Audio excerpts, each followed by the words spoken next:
When I'm mixing, I'm always paying attention the most to the mid-range and shaping that and trying to find clarity in that and dipping something over here so that this could poke out in the mid-range and all that kind of stuff. That's like my go-to thing is mid-range clarity, and then just making sure your bottom end's in check. Everything else is, subjective. How would you go about that? Is it mainly EQ and volume balances and EQ? Is that what you're saying? Yeah. Exactly. Yep. Yeah. This is the Self-Recording Band Podcast, the show where we help you make exciting records on your own, wherever you are, DIY style. Let's go.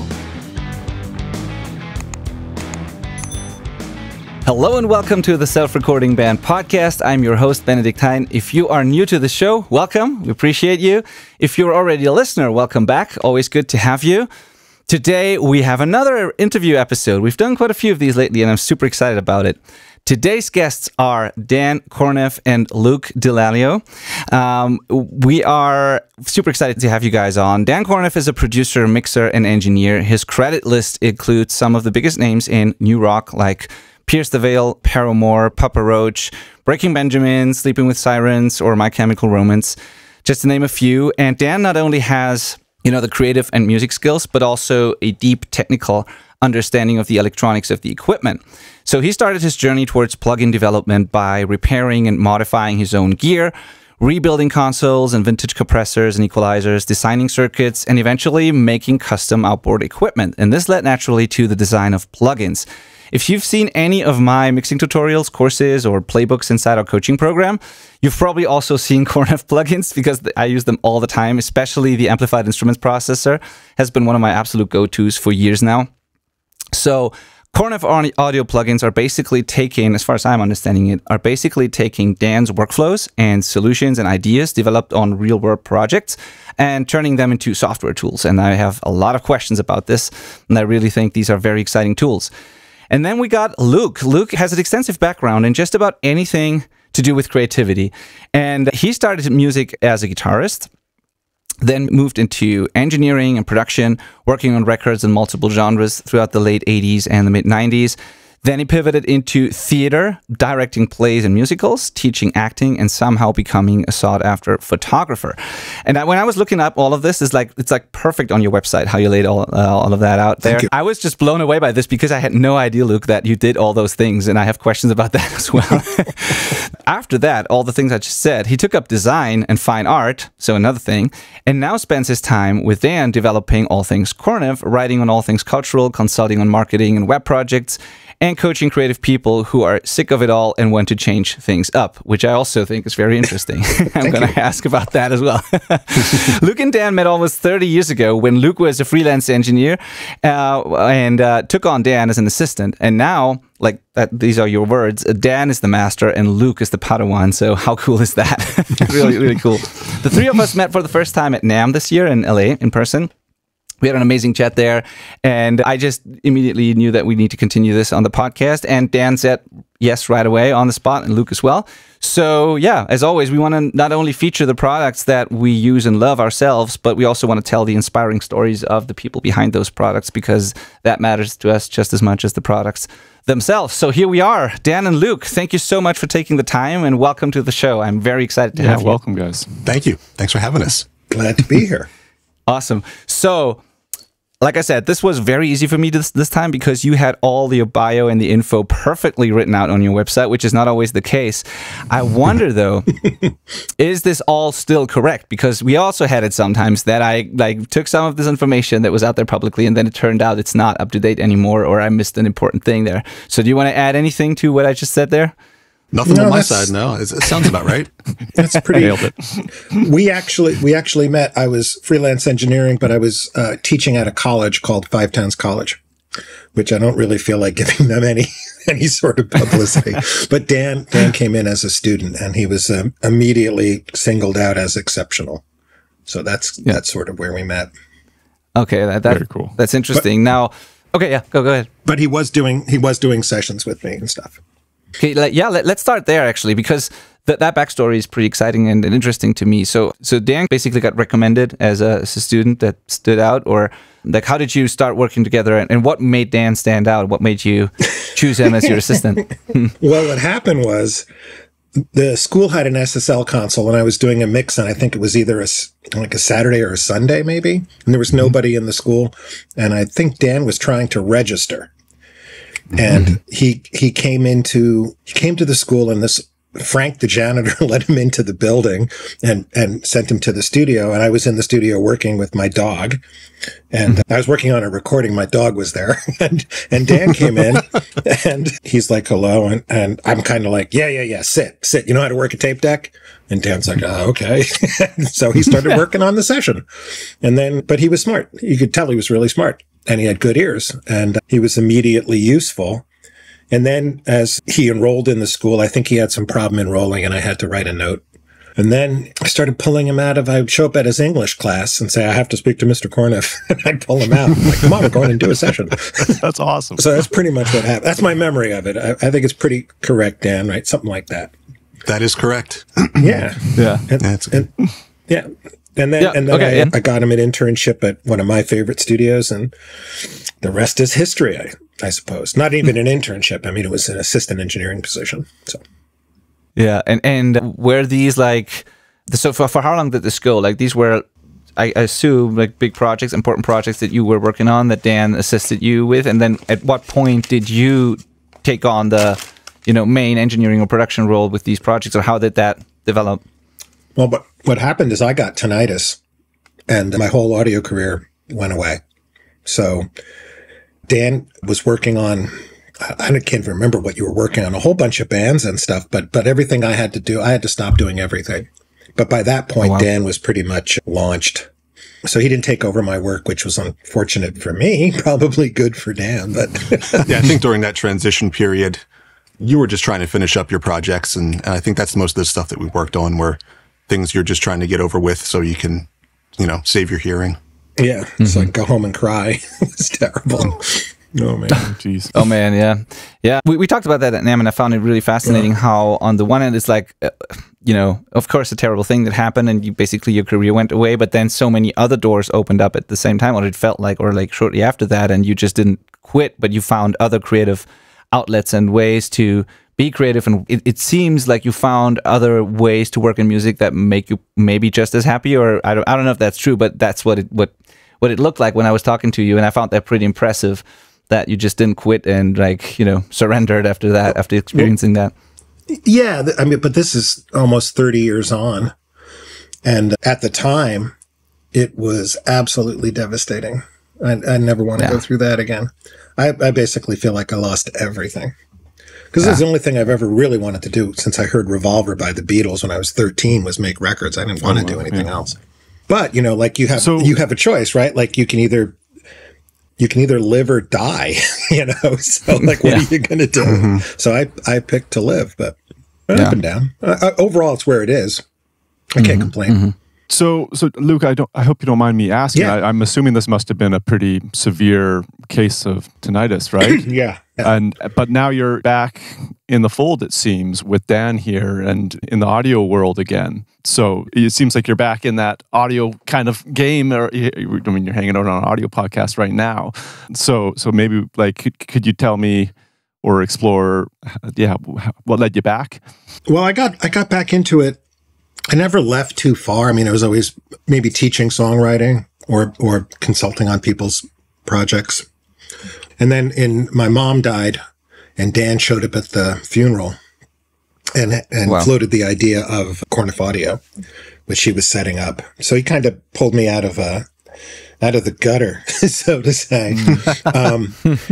Tinnitus still bothers me. I mean, it's screaming right now. It's the kind of thing, like, you talk about it, it gets louder. Stress, it gets louder. Yes. And the hardest thing is probably, do you trust your hearing, right? Do you trust it after knowing it's damaged? Sometimes I'll be playing with plugins and working on stuff, and I'm like, oh, this can't possibly sound good, and then someone else goes, that sounds pretty good. I'm like, okay. Because some of it with hearing and with engineering, yes, of course, a lot of it's you got to have good hearing, right? But I can't imagine. I would think most audio engineers, anybody my age, any of the big names, they have to have tinnitus. I don't see how you can't. You have to. But you hear around it, and also the education of your hearing and what you can hear and what you can recognize is so beyond that of someone who hasn't used their ears for years that way. So you have this experience of, being able to listen to something and knowing, oh, it's this microphone on that, or this is what's wrong, or, so there's that, so even though I have tinnitus, I walk into a studio and I can still hear a ton of stuff from doing hundreds and, thousands of sessions. So. Of course. Yeah. Yeah. So what is your official role now at Korneff Audio, Luke? Is it that you play around with these plugins a lot and have to do with the actual audio side of things, or do you do other things mostly? Like what's your official thing, or how do you spend most of your time at Korneff? Yeah, I want to know what the Dan and Luke team really looks like. Well, Dan is the technical genius, and I make the sandwiches. So I do most of the writing. I do the website stuff. I write manuals. I definitely beta test plugins. We have some new things coming out that are basically, I guess I started with the impulse to like, hey, let's make this. But the majority, the heavy lifting of Korneff is really Dan. And he does, I think he's finally not doing all the 3D modeling on the interfaces himself. Like that's finally farmed out. But everything else is sort of like Dan doing a ton of work. And whenever there's a new thing to learn, Dan loves to learn. So he sits down and figures out how to do it. And it reminds me of this. There was this Mad magazine. That was an American humor magazine. And they were making jokes about handmade stuff, and they had handmade records. And they had a guy with an eye loop and a pick, like making a record by scratching the, the vinyl. And like, that's Dan. That's Dan. So, yeah. So that's Dan. I mean, Dan. And then we both talk about business stuff, the stranger ideas like the pedophile turtle. Those are mine usually, although Dan has his share of ideas.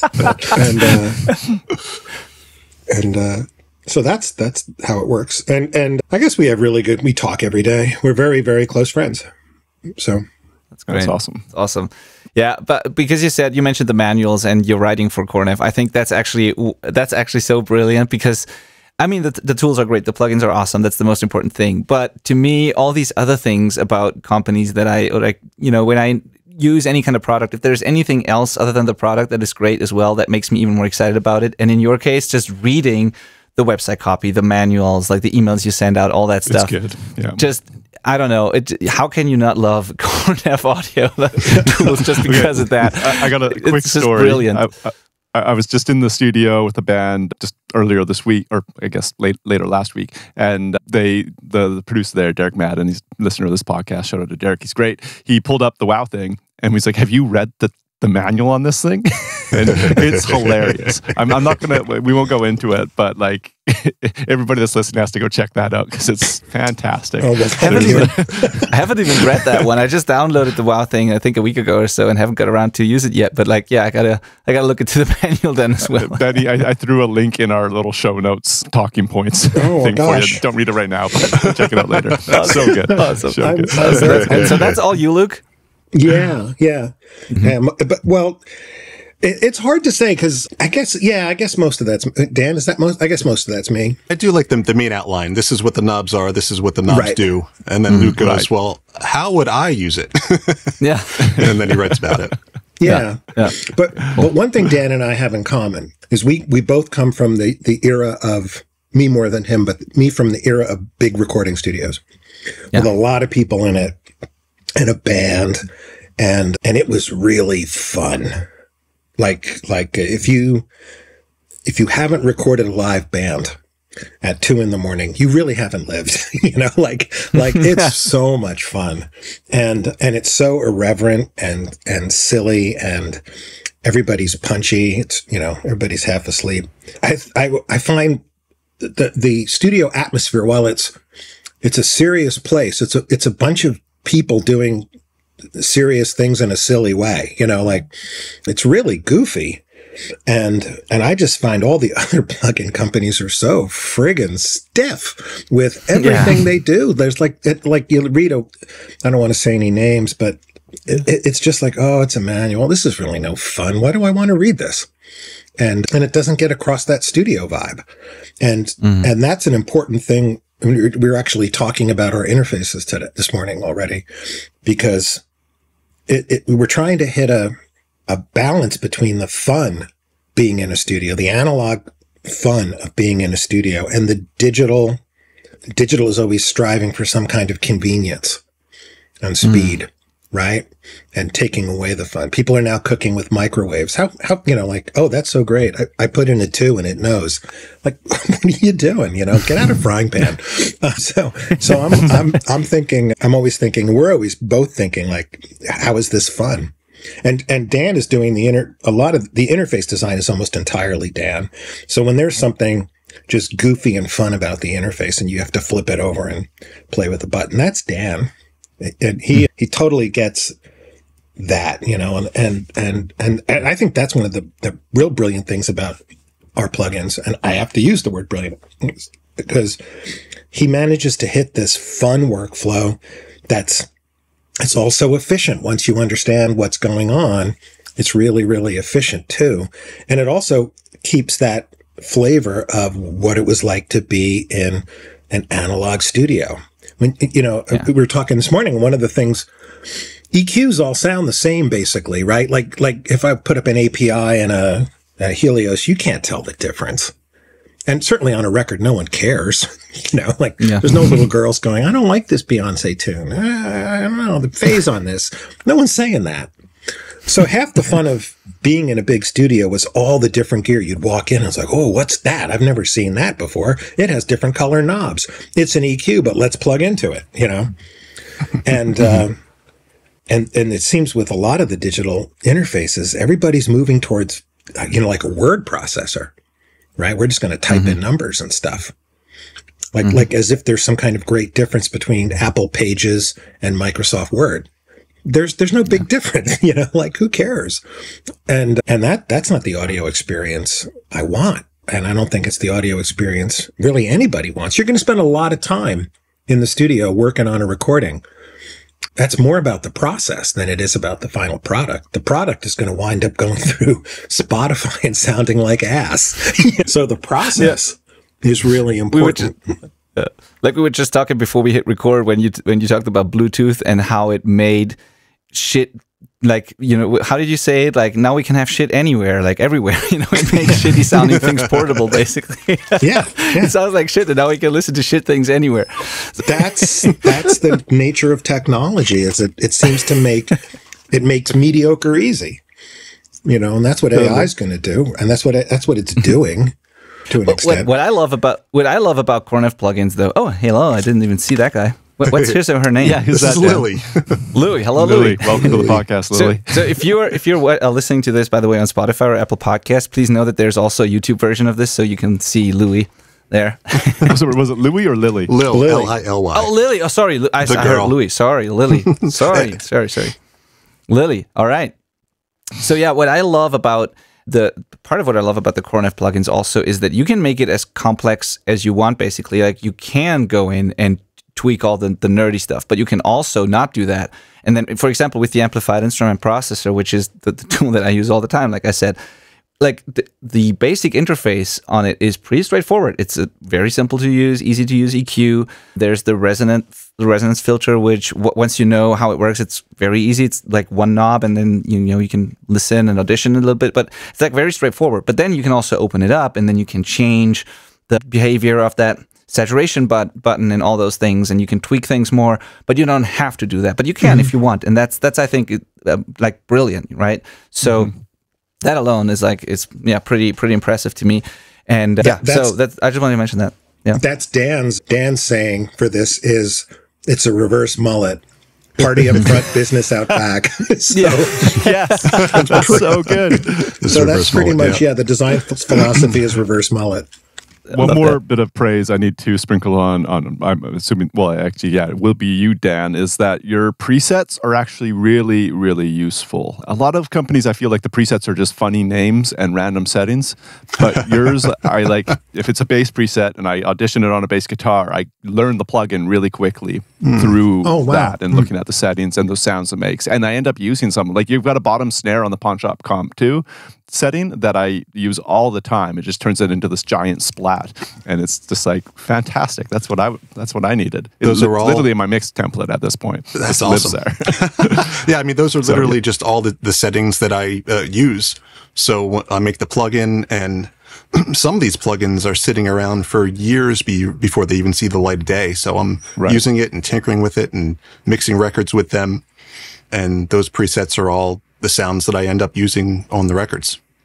That's awesome. All right. Very cool. Yeah, that brings me to my next question, actually. So you said, and you told me about that as well when we met at NAMM, Luke, and Dan, you said it on, or both of you say it on the website, that your plugins are inspired by, workflow solutions, things you figured out working on real records, and you turned those into plugins. So it's not necessarily like, it's not an exact copy or model of a certain piece of gear, but it might be an entire chain, or it might be a weird preset you found, or a setting you enjoyed, or a combination of all these things. So, and I assume there is like a lot of these things that you've done and used over the years. So what made you turn these exact things into plugins? And like, can you talk a little bit about the processes that are going on, or like, sure, basically the entire approach? I think that's really fascinating, because we usually either have purely digital tools that try to do something that has not been done before or do it in a different way, and then we have the analog models that are trying to be a copy of an analog piece of gear, and then we have this category of plugins where we just had Sam Pura on the podcast not too long ago. He does a similar thing where he just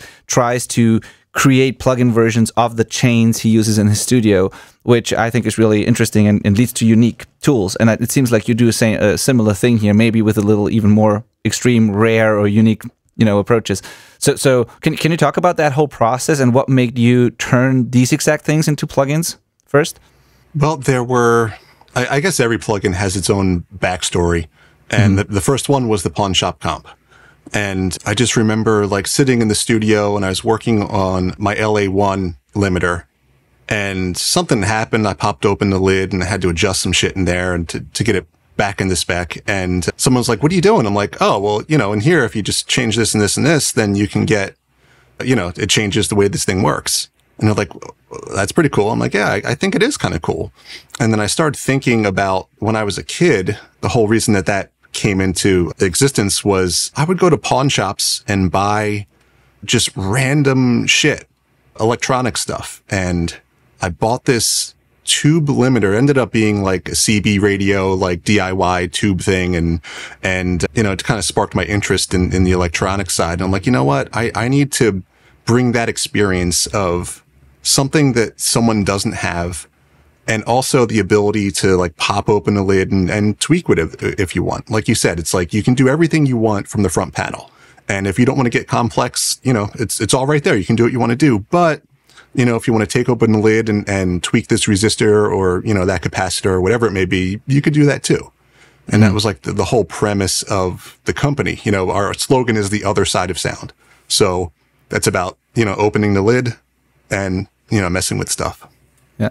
And then, sorry, go ahead. I was just going to say, and then the other side of it is, so that's bringing something to life that doesn't exist, and something that I enjoyed, and bringing two things together, something that doesn't exist plus, the ability to tweak the circuit, I thought was a good idea. And then, once you get into things like the AIP, that came from opening up mix sessions and, somebody's got 30 plugins on their guitar track. It's like this into that, into that, and that, and that. I'm like, holy shit, I don't want 30 plugins on this channel. I want one that does everything I want it to do. I don't want all this shit. And, so you start developing things like that are more encompassing. It's pretty much a channel strip of my processes of what I do that one for guitars.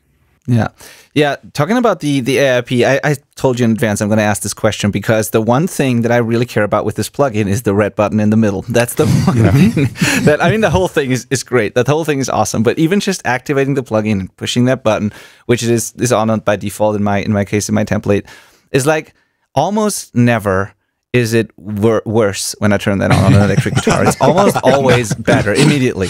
And especially with like amp sims or anything where I feel like I need to take the edge off a little bit, or where it's like a little, I just turn that on and there you go. And much better than, and I'm not bashing like any other tools, but for example, there's Soothe and other tools like that who can kind of do that. But the red button on the AIP does what I want those things to do without the negative side effects in most cases. Sometimes it can be, if it's crazy saturated already, it can be a bit too much or whatever, but usually it's better with it. So I wonder, I totally understand if you can't talk about what it actually does, but I wonder what inspired you to even like add that to this plugin, because it is not really subtle, but it's subtle enough to be able to, for you to be able to use it on almost everything. And I just love it. And I have no other tool that does that. I have no other tool that does exactly that. So, what made you come up with that? So the idea behind that is plugging in different pieces of gear. To me, even if they're even if there's nothing going on with them, a lot of audio equipment has some sort of signature to it. So if I plug in a Helios EQ that's flat, like it changes the sound even though it's flat. If I plug in this or that, whatever it is, something changes. It automatically has a sonic imprint. So the idea was to sort of sort of create a module that puts this sonic imprint on it. Mm-hmm. And it includes saturation and EQ curves, filters, and stuff like that just give it that imprint. Mm-hmm. So one of them is like a preamp. Setting one is I don't know if it's really based on anything, but I would say an API-ish style curve if it's been saturated. And then it has a sort of a tape curve, which is 2. And then the third one is just something I created that was more of like a solid state, some more bitey, saturated filter. Yeah.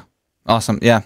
Yeah. You can, I forgot to talk about that. Even you can change the behavior of that. There's 3 different modes. You're right. In my case, for whatever reason, I almost always use the first one because my main application is really when, like I said, there's a guitar that's maybe a little, harsh, or like I feel like it could sound a little fatter, and there's maybe a certain couple of like resonances poking out, but I don't want to really notch out a lot of stuff. Mm-hmm. And then I just turn that on and it does exactly what I want it to do.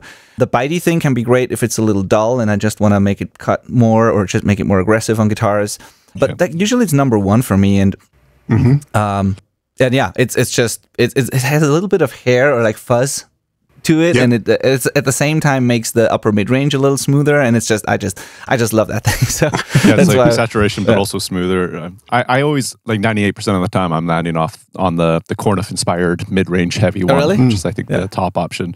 Yeah, I love that, and it like brings some bite back into my amp sims. Is like my main use for that. It's just like if I have to get a digital amp sim going on, this thing just like really solves it. Yeah, there's just all sorts of weird mid-range and fuzzy things that happen with these amp sims, and that seems like the instant fix thing. It's like instantly apply a fingerprint of a sound that is smoothed out and pleasant to listen to, and then you can go tweaking on from there. Exactly. And you discovered that by, like, what did you do prior to creating this plugin? Did you have certain tools that just had that box tone that you wanted in certain situations, and like how did you do that before? So doing it before would be by like inserting a Neve preamp or an API preamp or something, just literally at 0 to give it some sort of shape changing as it was coming in. So whether that be through the transformers or through the circuit or, whatever that may be, that was the inspiration for that. Yeah. So cool. When you were working on all these, like, you've done, like I said in the intro, and people know probably, you've done a lot of like big records, and you've worked on a lot of records in general over the years. So you're busy making records, but then you also repair stuff and you design gear and you make these plugins and all of that.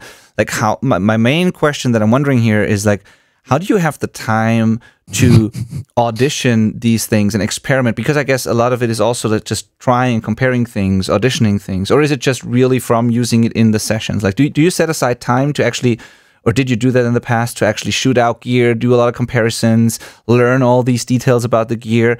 Because that's very impressive to me. To me, sometimes it's hard for me to even take the time and compare a few plugins or do like very basic, just practicing and auditioning, because I feel like I always have to mix and do other things. Like how did you get that level of expertise and detailed knowledge about the gear while still making these impressive records? I mean, that comes back to the analog realm. Like a lot of this experimentation and just learning what things do happened in the studio, where it's easy to, I guess you could do it with popping in a new plugin or whatever it may be, but just always starting with the basics. And, if you have a second, there's never really a time set across, but if something wasn't working, okay, well, let's patch this in real quick and see how that works and, move on from there. So it's just years and years of that, I'll try this real quick. And if it works, great. If not, back to Old Faithful for whatever that may be.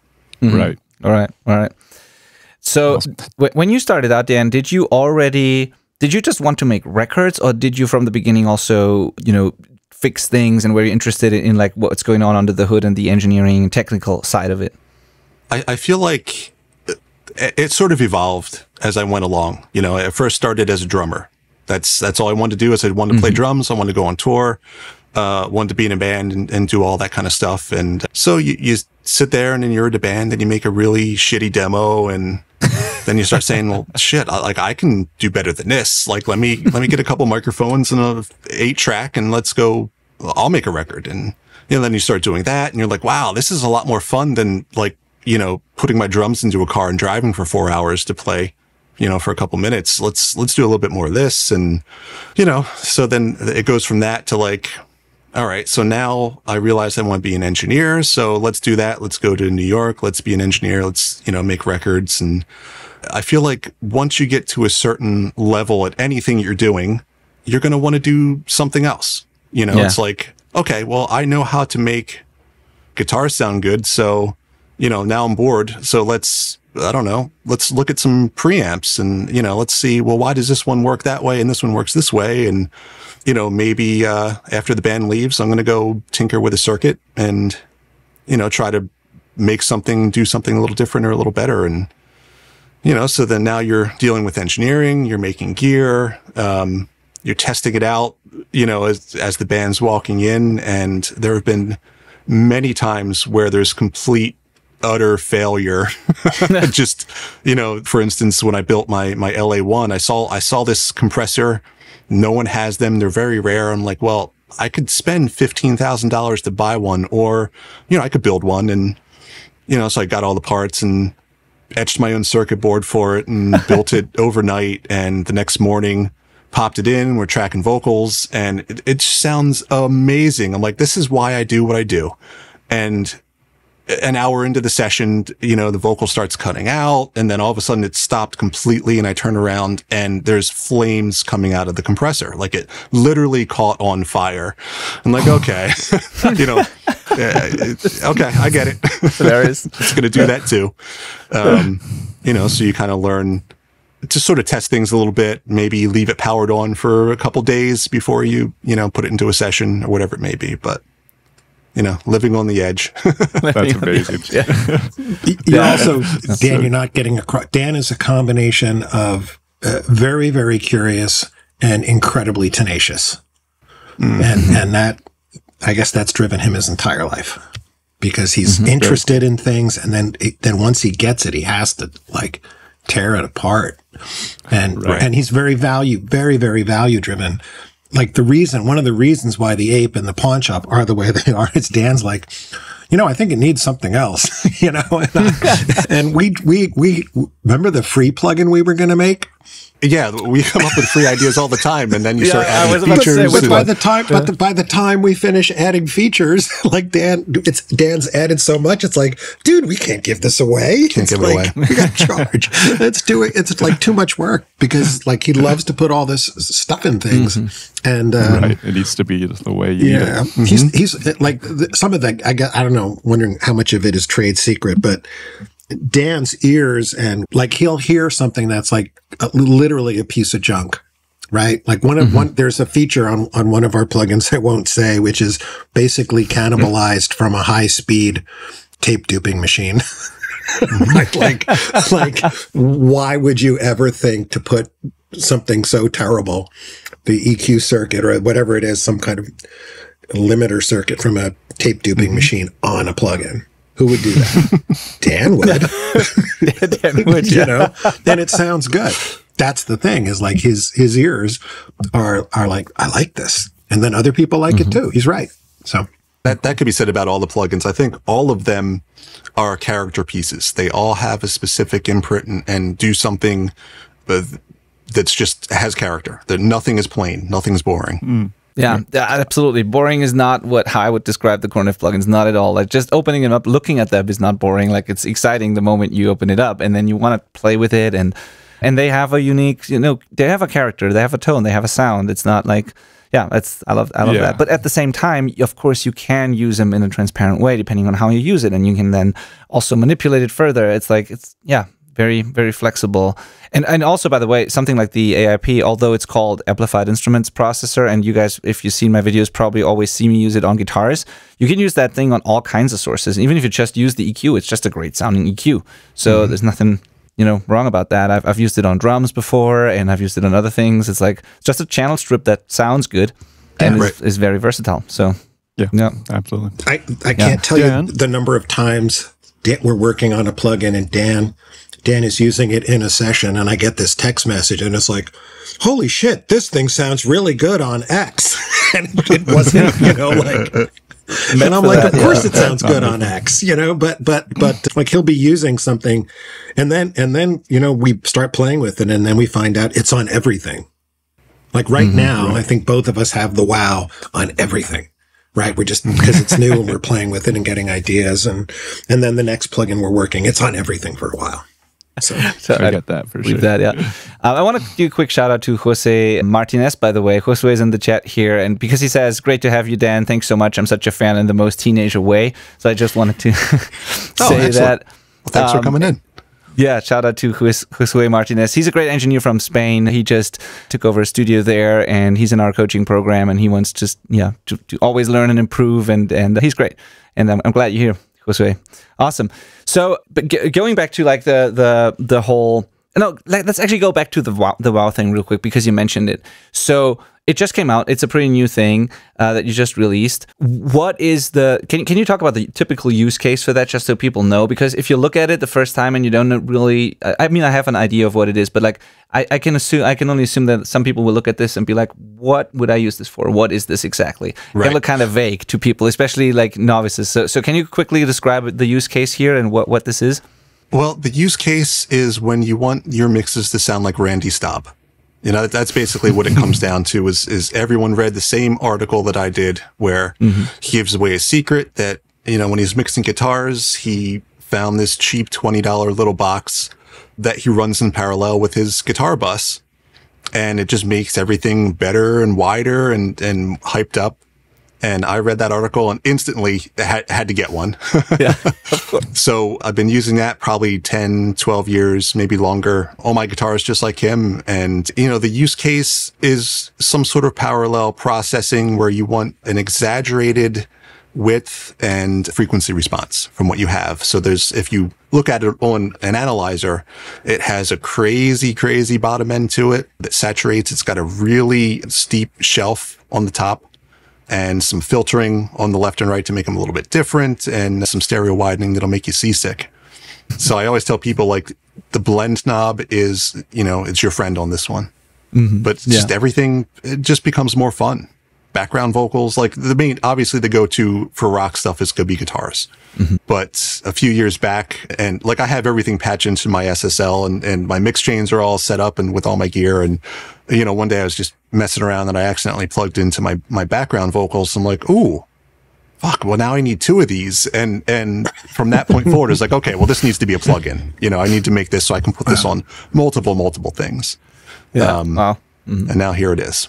Yeah. Very cool. How did you learn the coding skill? Oh, sorry, Malcolm. I just wanted to touch on it because I feel like stereo wideners are often like in digital form or just in any form. They kind of like got this snake oil reputation because you like throw it on, you're like, wow, it sounds wider, but then like you actually check your mix and you're like, oh, I just destroyed my mix. Everything's all over the place now, kind of thing. So like, what's the secret to using a widener without just obliterating your mix. Well, you definitely have to use it in moderation. Like if you put it straight up 100%, turn it up. This is with any stereo widening because you are messing with the mids and the side information differently. It's going to mess up your mix. It's going to destroy it. So moderation and blending in is 100% key.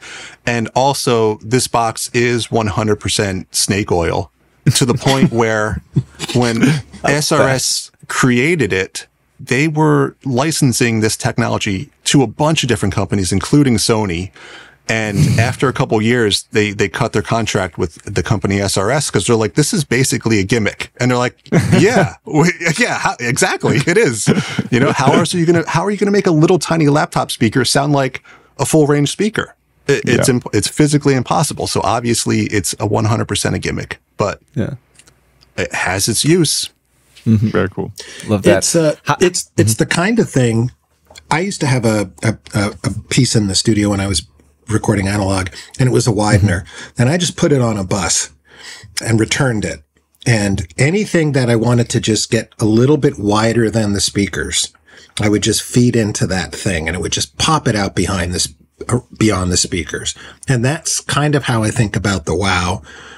Is if you're looking to kind of just widen out that soundscape and not necessarily get crazy ass things happening all over the place. Because if you turn it up, you're going to get seasick. The phase will kill you.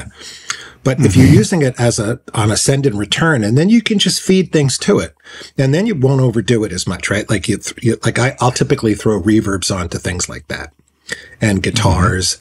And then of course the WoW thing though, like you can't discount the true bass.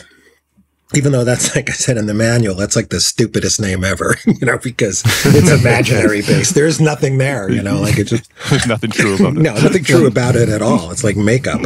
But boy, sometimes I have a video I have to edit down this week where I basically mixed someone's stems only using the WoW thing. And cool. I used it on basically on every stem in some little subtle way. Because it does all these little subtle things, like it has that shelf, so it does add a brightness to things, and then so then you can brighten things up and then back it down a little bit. You can crank the volume up. There's a volume knob. You can crank that up, and you can overdrive the output stages of it a little bit, and then so then you're getting a little bit of saturation to things. So you can brighten things up by using the WoW things. You can add upper harmonics by turning up the input level or cranking up the volume. So it does a lot more than just what it seems to do if you play with it in a sort of a constructive way. And then it's great for sorting out the bottom end. You can, like, I'm going to make my kicks hump out around 40 hertz. I'm going to make my bass hump out around 60 hertz. And suddenly you separate out your bottom end a little bit. It works really good for that stuff. So it's snake oil. I hate that term, but it's not, if you're using it right, it's a really handy mix tool. All of our stuff is like that. Like if you, like the talkback limiter is fantastic for drums and putting snap on things. But I think, Dan, are you still running the talkback on vocals and everything? That's my main vocal compressor right now, talkback limiter. Really? Yeah. And like I put it on acoustic guitars. You would never think to put something that distorted and awful sounding on an acoustic guitar. Me too. Well, you don't turn it all the way up. You just put it on and then crack it. And as you crack it, suddenly it fills things up. It doesn't need to be, you don't need to be destroying things to thicken them up. The talkback, it can't help itself. It likes to destroy things. But if you rein it in, and it's usually the mix knob in a lot of cases, it adds a wonderful little something underneath that you can't really get from any other plugin. Very cool. There's so much to be said about learning a plugins like Foley, like the exercise of trying to mix something entirely with one plugin is super educational. Yeah. Well, you're going to discover so many different tricks and ways you can make it do what you need it to do. And then it gets you really using your ears as well. You're like, okay, I need this to have more, to be more saturated with the WoW thing, for example. Like, okay, how do I do that with this knob? But that's what your ears want. And then you end up figuring it out, but by pushing it, it's great. And they're all built to do that. like that input and output trims. The input trim is there, it's there to clean up the input. It's also there to overload the input stage. If you crank up the input trims on our stuff, you will overload the input stage, just like if you cranked up the power going into an analog piece of gear. It will not crack. Mm-hmm. It doesn't start crackling until you overload the computer or something. But you get this thing happening. And like on the Ape, you can click the red button, but then you can overload those things too. And they each overload differently. And so there's so much more going on. Yeah, and all of this brings up a very important question for me, because many of our listeners, we are called the Self-Recording Band, so there's a lot of musicians recording themselves or producers learning how to record and mix and all of that. And if you are not as experienced yet, many of the things we just mentioned and you just mentioned might not yet make sense to them, because or maybe they might, but what I get a lot is like questions like, how do I even know what my track needs? Like, how do I build the ear to know, oh, I want this kind of saturation, and then I try this tool and then I get this, and like, especially the more unconventional things, or like you said, you use the talkback on an acoustic guitar, like most people don't even try these things because they think that they are not supposed to do that, or like they don't know what they actually want. And how do you train your ears, and how do you get that kind of experience to confidently say, I want this to be more saturated and I can use this or these or that tools for that? Do you know what I mean? Like it's hard to explain, but like many people they might know what the terms mean, but they don't know where to start and how to even know what the track needs and how to figure out these things. It all comes with time and experience. For me, it sort of happened in a way where I was working with somebody and we're doing a mix, and this is why I was very young, and we stopped and we compared it to a record. I think it was like Papa Roach Infest, and he's like, well, how come it doesn't sound like this? And I'm like, that's a good question. I'm doing all this work to make this type of music. Why doesn't it sound like that? And, then you start reading forums, you're reading articles, you're trying to figure out like, well, how did that guy do that? And then you try to imitate it. And then by doing that, you sort of come up with your own thing. With trying to imitate what other people do, you sort of figure out something that's your thing. Because, at the end of the day, you do want to be unique. You don't want to sound like everybody else. And that is like one of the biggest problems I have with modern music right now is I call every band a Me Too band. I want to sound like that. I want that kick drum sound. I want that guitar sound. And it's all homogenized. It's all the same stuff. So, figure out what other people did, use that, experiment, make your own thing from it. But, like you said, it's the hard thing to learn is knowing what you're listening to and why you might want to change it. If you can't hear that there's maybe an issue with something or that something needs to be a certain way, then it's very hard to teach someone that. Yeah, I don't know how you would teach someone that. Absolutely. And if you would need to like boil it down to like the absolute essentials, let's assume the source is at least not terrible. Like, of course, it starts all starts at the source. Like the song needs to be great, the arrangement needs to be great, you need to play a certain way. Like all of that's definitely a thing that many people also overlook. But let's assume it was recorded well. Now, when it comes to the mix, what would you say are the absolute like sort of essentials that you need to master first before you get lost in all the things you could do otherwise? Like maybe 2 or 3 tools or techniques or that you like would be like, everybody who wants to mix a rock song needs to know these sort of things first. Years and years and years ago, I read a quote from Jack Joseph Puig that said, the mid-range separates the men from the boys. And I always took that to heart. And when I'm mixing, I'm always paying attention the most to the mid-range and shaping that and trying to find clarity in that and dipping something over here so that this could poke out in the mid-range and all that kind of stuff. That's like my go-to thing is mid-range clarity, and then just making sure your bottom end's in check. Everything else is, subjective. How would you go about that? Is it mainly EQ and volume balances and EQ? Is that what you're saying? Yeah. Exactly. Yep. Yeah. Awesome. Very cool. Love that. So, and Malcolm, did you want to add to that? Dan, I want to dig into your career a little bit because it's fascinating. You've done amazing stuff. Obviously, your resume speaks for itself. But what I really find interesting is that it seems like you do it all. Like you do engineering, you do mixing, you've got like really crazy editing credits. I didn't know about that. Particularly looking at your Wikipedia, you edited a ton of Lamb of God stuff, it looks like, which is like a weird job to get a call for, I feel like.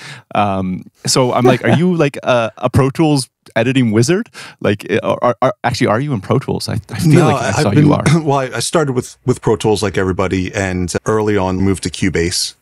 And I've been making all my records so in Cubase right now. I just want to point it out. Benny's really? Like, yeah, Malcolm. Yeah. All the records, Paramore, Breaking Benjamin, all that stuff. Well, except for like the first Breaking Benjamin record, but all that's in Cubase. Cool. Yeah, and I started using that shit like before there was even like a drum editor. So 15 years ago, I created a PDF and pretty much showed everybody how to edit drums in Cubase, like you'd have, Beat Defective for Pro Tools. And, I get pretty nerdy when it comes to phase alignment, and that again, and also editing, like certain records need to be super, super precise. And, and by going to a certain extreme, you start to find the limitations of your software or even bugs. I remember I was working with this band Candiria, which is like a super technical jazz metal band. And, on some of these parts, they're so technical and complex, and there's an edit literally on every single note. And not that they couldn't play, but we wanted to have that interpretation of this piece, this part being super precise. Right. And I remember editing this and phase aligning, and that was so great with Cubase too. You could see the phase alignment of the crossfades as they're coming in and making everything perfect. And then playing back and hearing a digital glitch on every single crossfade. I'm like, oh, fuck. What is this? And then, now you got to contact Steinberg and they're like, oh, shit, there's a rounding error on our crossfades. And they have to release an update to fix that ASAP. And, but I definitely get really, really into the technical side of it, the phase alignment, the editing parts, whatever it may be, it has to be to the max. Okay. Very cool. Wow. Yeah. Then I didn't know about those editing credits as well. I was kind of surprised to hear that, and that, like, not really surprised now, but I didn't know about that. So, why or when exactly in your journey did you decide to make plugins? Actually, was that out of necessity? Was it to like? Did you just want to capture some of those processes into like a digital format, or like, what made you do that? It was the combination of, like Luke said, I always like to tinker with stuff and do things. And there was a combination of like, well, I can do that at the same time of me saying, well, I want to sort of simplify what I'm doing. I'm using this plugin to do this or that one to do that, but I want it to do this. And, so then you start to learn how to do all the programming and do whatever you need to do to do that. Because I just wanted to do it for myself. And then, ended up making the Pawn Shop comp, and it was originally for me, just for me. Yeah. And then someone's like, well, that's stupid. You put all this time into it. Well, someone else might like it too. I'm like, oh, right. And you'll notice that with Korneff Audio, a lot of things that we do, they're not business moves to like, how do we make more money? And nothing that we do in the business is like a straight up business move. We just kind of, we do our thing. Yeah, totally. But how did you learn the coding? Like, this is, as someone who doesn't know how to code at all, to me, this seems like such a big, endeavor, like almost impossible for me to think that I could learn how to code. Like, how did you do that? Are you self-taught there or like? Yeah, self-taught. Yeah. For me, it comes down to how you spend your time. You don't realize how much free time that you have until you sit there and you analyze it and you say, oh, well, shit, I just played Candy Crush for 45 minutes, and you didn't realize it. Or I just scrolled through TikTok for a half hour and you didn't realize it. But instead of doing that, and maybe that's to my downfall, like I'm really not up to par on, social media so much and keeping up with all these things. Instead of looking at Candy Crush, I suck at Candy Crush. So instead of playing those games, like I'm playing, C++ tutorials and code whatever's, coding games. And but that's not even the half of it because Dan also set up our servers. He decided to learn how to set up servers. So he learned to set up servers, and then he decided, he doesn't like iLock. So he built his own. So he's a true engineer. Very convenient, by the way. Yeah, he's a true engineer. And sometimes it's pretty and this sounds like I am impressed by Dan, he just has a brain that can do these things, and it's amazing. But he's a true engineer. There was a joke David Letterman told about engineers. And my dad was an engineer, but Dan's a true engineer. And the joke was he went to ask his neighbor, who's an engineer, what refrigerator should I buy? And the engineer said, "Oh, no, don't buy one. We'll make one soon as I'm finished blowing the glass for my own light bulbs." And like, that's Dan. So that sounds about right. I love that. It's totally Dan. Like, why don't we just make it? You know, well, it's a house, Dan. Well, why don't we just make it? You know, like. Awesome. I love that. Yeah. I mean, but that's what it takes. Like you said, you can't do all the things at once, like all the things you could do in life. You choose a few things that you're really interested in, and you could just go deep and you don't stop. That's how you get good at anything. It just seems to be the case that you are pretty good at quite a lot of things. So, well, only the things I apply myself to. Like, it's funny. My old assistant, Alex Prieto, I just remember having that conversation with him. This was like 8-10 years ago. He's like, "How are you so good at everything?" And I'm like, "I'm not good at everything. I just don't attempt to do the shit that I suck at." So no one ever sees me sucking at something because I just don't do it. Did you ever think about like outsourcing, the coding, just coming up with the concepts, but let someone else do the coding? I'm just asking because we got another question from the audience here from Paul, who's in our program as well. He says, "I've noticed that many of the mix engineers these days also have their own plugin lines, and I'm curious about the process involved in bringing an idea to life and the potential challenges along the way, and then also about the software skills that are needed, or do you just outsource the coding?" And I know quite a few engineers who have great ideas, want to turn them into plugins, and then they hire someone who can code and do it that way, and that's totally fine. But have you ever thought about that, just to make your life easier or save some time, or is there a certain reason you want to do it yourself? It's funny. Luke and I talk about this a lot because I'm basically the biggest bottleneck to the plugin company. It requires me to do a lot of work in between my mixing and trying to be a good husband to make this stuff, and that's why it takes so long to make products.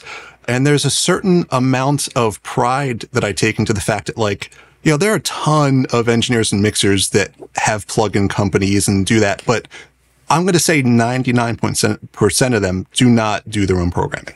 They outsource it and do whatever it is. And I take great pride in saying that, when you get a plugin from us, I coded that. I designed all that shit. And then if you write into tech support, you're probably going to get an email back from me. I just take a lot of pride in that. But again, by doing that, it's the same thing. I'm the bottleneck of the company. And there are certain processes that can be outsourced, and we just haven't gotten there yet. Mm-hmm. But if you're going to do a straight up analog model, we're starting to do that more. We're starting. It's happening in some places, but nothing critical. Yep. Nothing that Yeah, it's a balance. Of course, you want. Of course, more people you are, of course, want more people to use your plugins and more people to have access to your plugins and grow as a company for many reasons, of course. But then you also want to do the things that you want to do, and there's this balance. So yeah, I guess it's about identifying what you can actually outsource and whatnot. That's a natural process, but I think you're doing it in a pretty interesting way, because a lot of people don't even start out doing it themselves, right? They have the idea and then build a team, basically, where in your case, you have the idea and you do it yourself, and then you see how far you can sustain that on your own. And then at some point you got to get help somewhere, probably. Yeah, very interesting. Exactly. Cool. Another question here from Josue, because he says, it came in when we were talking about the drum editing and Cubase stuff that you were talking about. He says, I don't know if this matches the conversation really, but that now that you were talking about drum editing, what do you think about drum reinforcement with samples, especially when the snare track, for example, is full of rolls, flams, and other ghost notes? What's the correct approach there? So is this something you even do a lot? And if so, is there a right or wrong approach in your opinion? And I think this is a great question because of what you said about records sounding the same a lot of times, people using the same kind of stuff. That includes drum samples oftentimes and the way they use it. So what is your approach there to make a unique record and to be able to reinforce stuff, but still keeping the original feel intact? Yeah, well, I think the key word there is reinforcement. It's not replacement. A lot of people I feel like are doing it wrong. They're literally replacing their sounds with stock sounds. But when I first started, all I really knew was how to put a mic on something and record it. And that was the sound that it was. And it wasn't until I saw this Metallica video, the 1.5 years in the life of Metallica. You know, it shows the background and the whole recording process of the Black Album. And, you know, you freeze frame on one of their track sheets, and this is 1990. And it literally, right next to the snare, there's a track that says snare sample. And I'm like, well, what is that? You know, then you start looking into, so they sampled a drum machine, and now they're using, you know, some sort of AMS DMX to trigger a sample and fly it into the tape and, you know, all this stuff. And, you know, at that point I realized, okay, well, this is like the approach that I want to take to a lot of my stuff. It's like the cyborg approach, I call it, where it's like you have your snare and then you supplement it with artificial things, you know, to fill in the gaps of anything you're missing. And that goes for a lot of instruments, bass, guitar, all this stuff. You know, I have this like plug-in chain that I use with our bass and filters and stuff that generates the low end on my records. And, you know, so it's all about adding to what you have. Yeah. Do you do the same, like in terms of the ghost notes and flams and rolls and stuff? Like what I sometimes do is, for example, if I want to use one shots for consistency on a very inconsistent drum track, for example, I sometimes only do that to the loud rim shots, but I don't do it to like the ghost notes or quiet rolls. I try to pick samples that sound similar enough to the original so that it doesn't sound weird when the sample goes away on the quieter notes, for example. So a lot of manual stuff like that. And I don't know if you have other approaches, or I just use very dynamic samples. Some of the sample libraries out there these days, some of the contact instruments are incredibly detailed and so well recorded, and the engines behind it are also great that you can actually trigger even the ghost notes and the rolls and all of that, and it sounds great. So shout out to our partners at Room Sound, for example. I love their drum libraries. The Room Sound drums are incredible. Room Sound stuff is great. Yeah. And I can sometimes use these on everything, including the ghost notes and rolls, and it doesn't have the machine gun effect, and it still sounds natural. So, but there's different approaches there, and I don't know what you do specifically in certain cases like that. So in those cases, I find that if I take my one shot away, it changes the sound too much. So I end up using automation to bring it down a lot and turning up the bottom snare drum mic. Oh yeah, that's a good one. The bottom, you know, that one, or compressing the drums, the snare drum more in that instance, just to get rid of that machine gun effect, like you said. But yeah, you have to use all sorts of automation, EQ tricks, sometimes making it duller in that area, whatever it may be. Yeah, that's what I basically wanted to hear. There's a lot of manual work involved. No matter how you solve the problem, it's usually not just putting on some trigger plugin and then calling it a day. You have to go in and automate and do manual things to make it work. That's just the nature of it. Totally. For me, it's especially like the room sample. Like if I'm using something like that, that's like if I am going to delete something for a ghost note section, it's like there's no room sample, just blasting away, making it sound like they hit it incredibly hard in the stadium. That's got to go. Okay, interesting. Yeah, totally. Especially if it's like this explosive big thing. But sometimes you can get away with like automating it down just a lot, just to keep some of that character in. Yeah, you're right. Okay, yeah. Thank you for that. And eventually it'll be an AI thing, right? Like 100%. You'll have some AI thing that just knows, that's a snare. I'm going to take care of it. Yeah, I mean, context, automate. It's already context, pretty. Yeah, it's already pretty impressive. I mean, that's not really AI, but it's already pretty impressive to me how well something like the tracker in Superior Drummer can actually identify the snare, and even if the bleed is louder than the snare, it will still track the ghost notes accurately and stuff like that. Or there's certain tools out there that are already pretty impressive at like identifying those source tones and doing all that things. Amazing.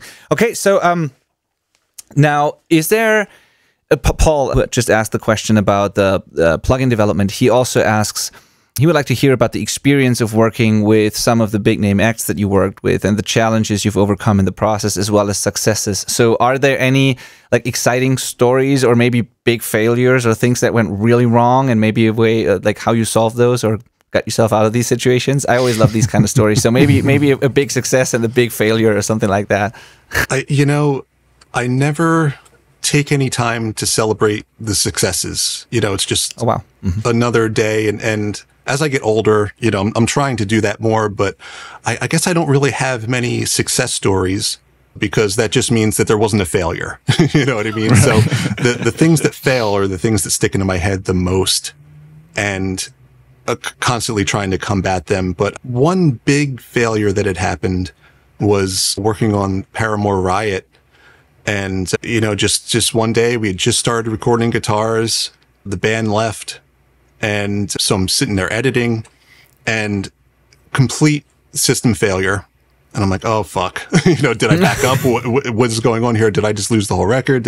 What happened? Oh. And it ended up being like a motherboard failure, but it took me all night to figure this out. So, you're testing everything, trying to make everything work. You try a different power supply, hard drive, whatever, reinstall your operating system, whatever it may be.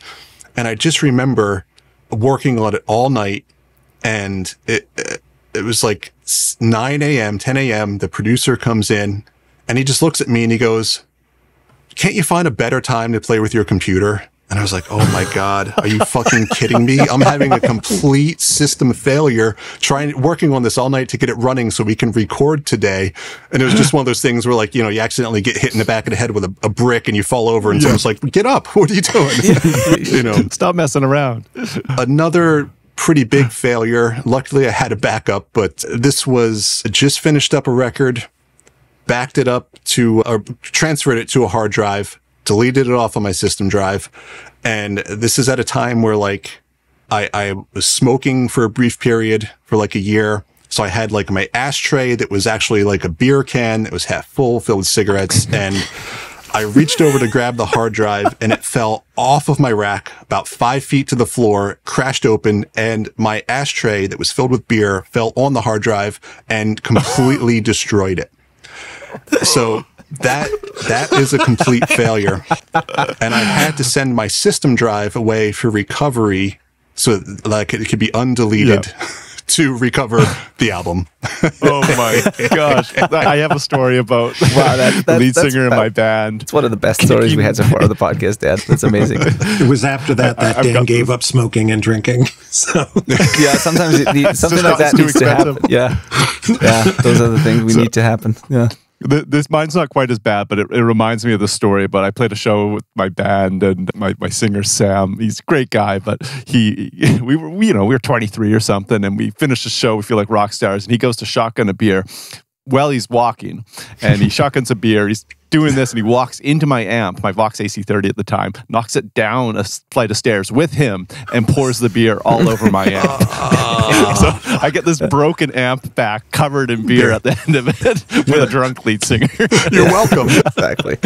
Oh man, that's funny. But how do you totally like nerdy question here? But like, how do you actually recover something from a hard drive after you've deleted it? Is that even like possible? I mean, when the hard drive fails, you can do that, but you've deleted it and then you can undelete it. Is that a thing? Yeah. So in this case, I had tried undelete programs. So basically, when you delete something off of a hard drive, it doesn't physically remove it from the drive. It just marks this section as being able to be overwritten again and sets it as being clear. And I tried undelete programs and everything I was getting back was corrupt.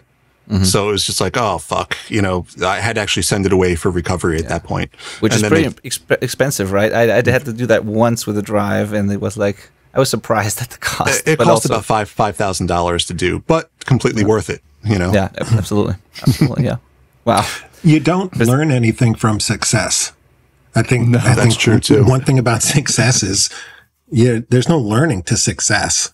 Like, you did good. What do you learn from that? You don't really learn how to do good again. You only really learn from failure. That failure is a learning experience. Success is there to get you to the next failure. Yeah. I mean, there's probably some things that worked out well that you could use over and over again. So there's probably that, but definitely the best lessons are from those moments that you never want to happen again, right? We were talking earlier. You talked about how you learn this stuff. And I think one of the great things about what you guys are doing, and one of the things that's really missing, is when both Dan and I came up, studio existence was a real social thing. There were always other engineers walking through, and you had a mentor. Like you came up as an intern, and then you were an assistant, and there were people who really knew their stuff standing over you and telling you what to listen for, and telling you how to do stuff. And if even if you were in a good studio complex, other engineers are wandering into your session saying, what do you got there? And you're exchanging ideas, and that's gone. If you're working on a record in your bedroom, There's nobody popping in except mom, like who's coming in to tell you to fix this. So I think one of the great things about what you guys are doing is you're providing that. Your thing just fell out. You're providing that mentorship aspect that's gone to such a huge extent. And that's really Thank you so important. much for saying that. Yeah, thank you so much for saying that. That's exactly why what we do is also a little different to what other people do out there, because yes, we have courses and all of that, but our main focus shifted away from like typical online courses and that stuff pretty quickly. And we moved to this community that we've built and the coaching that we offer, which is really one-on-one coaching and external coaches offering their advice and master classes with other people, but always with direct access. And then we are in there giving people feedback every single day. Like I have a 24-hour turnaround time for our coaching students. When somebody has a question, I'm in there every single day giving them feedback on their mixes, telling them what to listen for. Like you said, I do listening exercises with them and all those things, where it's so different from just watching videos and then hoping that you understood it correctly and then doing it on your own. And there's value in that, but like the whole interaction, communication, also the community, the collaborations that happen between people, like that's so great. It's a lot of work on our end. It's not nearly as scalable as courses are and stuff like that. But again, like you said, with your things that you're selling, it's not just about the business side of things. It's about how much value can I provide, and it's about, can I stand behind what I do there, and do people really get results from that? And so doing more of the mentoring and the one-on-ones and the group coaching stuff just gave people better results than just giving them a bunch of videos. And that's why we do that. And also the community. Yeah. There's a love to it, right? Like no one goes into audio ostensibly to make money. You go and, you become a stockbroker or something like that, right? Like no one's ever said to their kid, you will go into audio, like no one says that. So, and I also came up like, so sorry, go ahead. No, so there's this love thing. And another big part of Korneff is, and I think it gets across, is we try to transmit how much we love this stuff. That comes across for sure. And I think also Dan and I both love the history, right? We love stories about how records were made and these events. I just think that's so interesting. There's like this art history to it. And I think if you're not, I think, well, you guys are obviously in love with audio and with the, part of the part of the stream that flows ever on with it. And that's so important, because it's not so important. It's not the real reward isn't really the money in it. The real reward is like when you hear your thing on a record, or like over the speakers, or I did a band and we worked on a song about an eating disorder. And they would go do gigs and people would be crying. These girls would be on the edge of the stage crying because like someone was talking to them about a problem they had. That's wild, boy, that's so much better than putting a paycheck in. Definitely, man. It's like, I can change everything. Yeah, totally. And then also, I don't know about, I mean, you obviously had the mentoring experience and being an assistant first, Dan, and then developing your own career and all of that. But in my case, where I'm in the middle of nowhere in the National Park Bavarian Forest. There's in Germany, there's no major city anywhere close, no music city, no nothing. And when I learned to do all that, at first, it was just me, and it was like magazines and DVDs and the early days of YouTube, a little bit of that. And I barely made progress in the beginning, because how could I, like, with nobody teaching me, nobody showing me. And my kind of breakthrough moment was when I was forced to collaborate with a professional mixer for the first time, because a band who wanted to do a demo with me, I wasn't a professional at this time, but they wanted to do a demo with me. I recorded it, and then they hired a professional from like a big name mixer from Germany to mix their record. And I was so dumb, and like I had such a, like, basically no understanding of the process and everything. And I just saw what that guy charged. And I was like, why do you hire that guy? Like, I could mix that, right? I didn't understand the whole thing. And I'm so glad they did, because that collaboration with that mixer taught me, like, that was my first kind of mentoring experience. He helped me record better tracks. He told me what was wrong about my recordings. I just learned where the bar actually was and all of that. And then, and I immediately learned, okay, I got a lot to learn. I know nothing, basically. And it was so worth it to hire that guy. And that kind of completely changed my approach. And from that moment on, I just drove to other studios. I tried to be in touch with as many different people as possible in the industry. I hired mastering engineers just to get my feedback on my mixes, basically, sometimes, and all these things. And there was no way I could have ever become a professional and actually get big bands and labels hire me if I hadn't made that switch. Like, only myself in my basement would have never happened. And so, yeah. Audio is so collaborative and has always been, the tradition of audio is collaborative. When I don't see how you make a record if you're going to write it, you're going to record it, you're going to mix it, and then you're going to master it. I don't know what you're going to get, right? Like that. Or you know what you're going to get. You know what you're going to get. You're going to get lots of you, and it's probably going to suck. A lot of you. Probably going to suck. You get that reinforcement of the same opinion all the time, which is not particularly what you need. And if you listen to music these days, that's kind of a lot of what we're getting. A lot of like, no one's saying, could you maybe change this? And it's a pity because I have found, and you notice this, Ben, is audio people are really so nice, right? Like you can run into these huge names and like, how'd you do that? And they'll just tell you, right? Yeah. They're really, really helpful people. I don't think I know a couple of people who are kind of assholes, but I don't think I've ever met a really good engineer who isn't anything but the nicest person and so nice and helpful. So. Absolutely. And also they understand that even if you give away all your secrets and everything you know about mixing or production or recording or whatever, it's still not going to sound the same. It's like it all goes through your own filter, through your ears, your taste, everything. It's like it's impossible to do the exact same thing just because it's a different person with so many different things that are part of that. So your secret remains a secret, even if you tell people. Totally right. My buddy did a mix with CLA, and he was taking all sorts of pictures of all the settings and everything. And Chris comes in and he's like, take as many pictures as you want because you'll never have these. It's true. Yeah, that's true. It's very, very true. You touched on Paramore quickly before, Dan. Malcolm, you added an amazing question there in our outline. I see this. Would you mind asking this? Because I had no idea about it, but I want to know. So, okay, well, these two gentlemen and I did a YouTube video together for EchoLaugh, their tape delay saturation plugin, and it's awesome. I'm super stoked on it. So it might be out by the time this is out, or slightly after probably, it sounds like. But while filming that, I was talking about Dan and how Dan has worked on a lot of stuff that I absolutely adore, and Misery Business in particular is a song that I was just very influential on me, and still like can't get over how much fun that song is to listen to and how great it sounds. And like that was a while ago that song came out, so it really held up. And I know you were involved with that song, but then I was like, did Dan actually mix that? I think he did. I was the mix engineer on that record, Yes. Yeah. So if you go onto forums, there's very mixed opinions about if you were the mixer on that or not. I had no idea. So pretty much like I wanted to see what your opinion is on credits in the music business.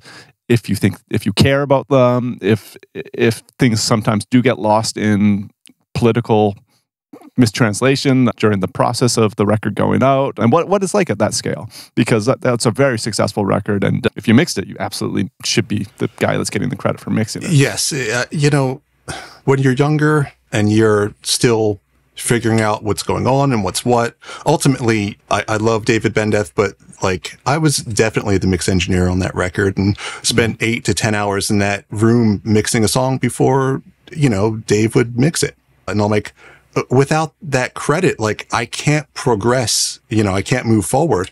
And ultimately one of the decisions to just, start doing my own thing, because then I can control all that stuff. But I don't think that Dave would deny that I'm the mix engineer on that record, and that's fine. Yeah. It doesn't make sense to me why there's any debate on this subject ever. It's like, were you in the room doing that thing? Then why is there any conversation about who did this job? Right. And it seems like more so in the higher levels of music that there's like negotiations for who gets what credit, and it's like, well, it's who did the job. I find it frustrating. But well, there are a lot of backhanded things that can happen that affect a lot of those things, and one of the worst offenders is, when you're a producer and this is all terrible business stuff, but when you're a producer, you need to recoup the cost of your record before you start receiving royalties. And by one way to reduce the amount of money that you have to make back on that is by using other credits that are non-recoupable. So if you're a producer and you make a record for $100,000, you say, okay, well, $50,000 of that is my production fee. $50,000 of that is my engineering fee, which you don't have to recoup because it's not a recoupable cost. And then you start making your royalties at 50 grand instead of 100 grand. But by doing so, that may knock out other people. They're like, well, if you engineer the record, then why does this guy get a credit? You know, so you start fucking people all the way down the line. And, you know, it's stuff like that causes these things to happen. You know, that's fascinating, actually. Yeah. Greed at its highest level. Yeah. Yeah, totally. I've heard many stories like that. And it's also fascinating how long it sometimes takes for, you would think when you hear about certain projects that somebody worked on and you would think, wow, they made a lot of money on that. And then when you talk to them, you realize how long it can also take to you make that money back and then actually get paid and stuff like that, and all the problems with advances and all those things. So it's kind of it's an absolutely evil business model the record companies have. They're giving you a loan to make something that they own. Yeah. Like, why would you even agree to that? You know, like you can, would you buy a car? Would you take a loan out on a car and then not own it? Right. And pay, you know, people do, but people do that all the time. Right? Yeah. But it's okay. Build a car, you know, like, would you build it? It's like, think of it as your kids or something like that. It's just a terrible business model. I think that's one of the good things about the internet in opening up the music industry is that it's changing that business model. But I don't know. I don't know if Spotify's changing the business model any better, you know? Yeah, there's still a bunch of big people just going, this is my money, this is mine, this is mine. And no one's really sharing. It's a shitty business.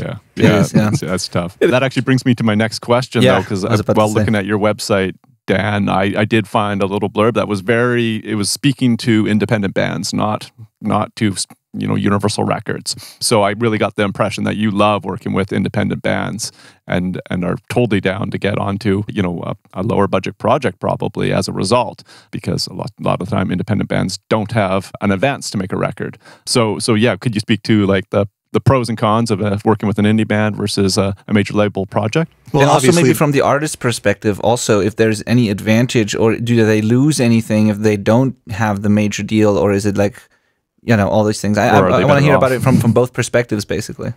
Well, obviously, if you're not part of the big machine, you're not going to make it as far as you can. Even, you know, like they said, the overnight successes take 10 years to become an overnight success, and you have to put a lot of work into it and have a lot of people behind you. So, you know, just being independent, although you do have some more advantages where you can be more accessible through Spotify and also just streaming platforms, you know, there's also how many millions of songs being released each day that are now your competition, and it becomes harder each day to do that.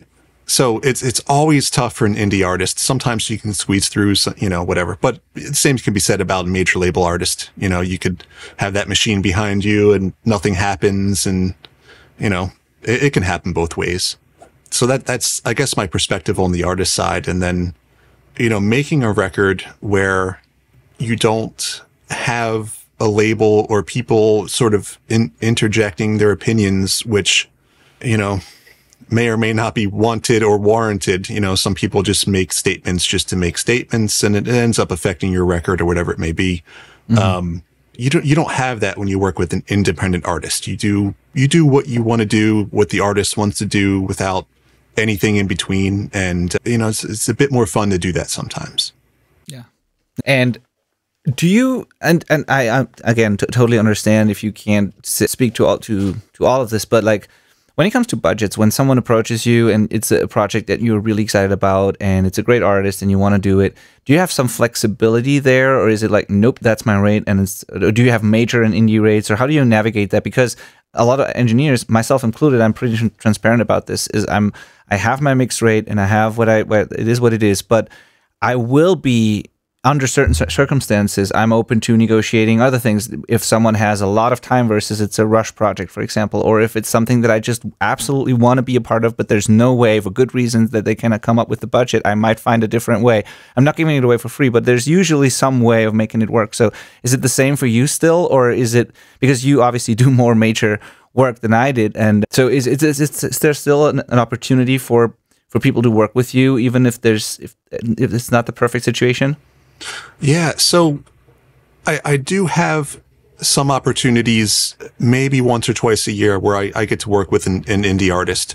When the plugin company wasn't involved, I had a bit more time to do that. So, it's like, okay, I can take on an indie project, but it's only going to be in my spare time. So it might take me 2 months to mix one song.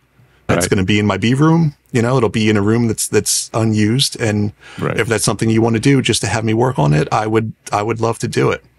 But now that software development takes up so much of my time, like maybe one indie project a year that I can work on. Right. Yeah. Wow. That's going to change. Totally understandable though. It's tough. I wish I had more time. So what does life look like? Because like your credits are all over the map. You've got like editing credits, mixing credits, engineering credits, the whole gamut, and now a plugin company as well. And every once in a while, it seems like you manage to make even a video for your plugins. So you're getting a lot in. So like, what is Dan Korneff today? Is he mostly a software engineer? Is he a mixer and a software engineer? What's your spread? So when the pandemic hit, it was pretty devastating for a lot of people. And, I went through a period of, I think I didn't make a record or mix a record for like a year and a half. I just kind of sat at home with my wife and my dog and hung out and, designed some software and whatnot. And no one was really traveling and doing all that stuff. And I kind of got accustomed to that. And it made me realize that I enjoyed being at home, being with my wife, being with my dog, watching TV at night, all that stuff that I never did in my life. Like I started to enjoy that a bit more. So these days I take on a production gig if it's something I really, really, really, really want to do. But the amount of time that I want to spend in a studio with a bunch of knuckleheads has sort of diminished. I try to spend as much time as I can mixing. I think I've mixed like 4 records this year so far. And so I try to spend my time mixing and then just software development. That's it right now. Awesome. And talking to Luke. I wake up, I talk to Luke, we design some stuff, I jump on a mix recall, and then it's time for dinner with the wife, and then I chill out and watch The Bachelor. You complain about the mix recall? Talking about the mix about my mixes, do I? I feel like I don't complain too much. No, but sometimes there are definitely when you're in the middle of working on a plugin and suddenly you have to mix, you'll be like, now I have to mix this damn record. But then like within a couple of hours, you're having a great time mixing the record, and you're not complaining at all. But the buildup is often like, oh, I can't believe I have to do this thing I love. Well, that's the thing. It's like you always like. There's always that balance, right? If you do too much of one thing, then you're like, fuck. So like, if I'm working on a plugin, like when we were making that tape delay plugin, we had to delay the launch for a year because there's still a lot of things that I was learning and bugs and shit I was working out, and I don't have anyone to collaborate with. So it's like, okay, I got to read a fucking book and figure out how this works and how that works. And after a while, you're like, damn, I really miss mixing. So, right. So, you put out the plugin, then you start mixing and everything's great. Everything's fine. And then 3 records in, you're like, fuck, it's starting to turn into work. And I really want to go back to working on this plugin because I want to finish this. And, it's something's always getting in the way of something else. I totally relate to that. We had totally agreed. Danny, you remember we were shooting with Christoph at the studio. It was the very first time we were making like a Korneff commercial. And,